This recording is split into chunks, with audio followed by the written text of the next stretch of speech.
का मुंह देख ले, ये रसूले खुदा को गवारा नहीं, ये रसूले खुदा को गवारा नहीं, ये रसूले खुदा को गवारा नहीं।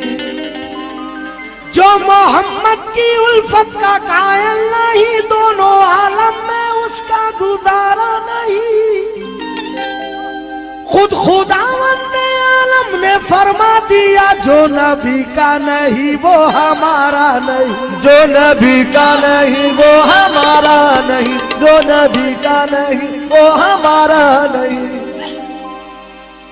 जफा करने वाले जफा कब करेगा, जफा करने वाले वफा कब करेगा, बता तो सही फैसला कब करेगा।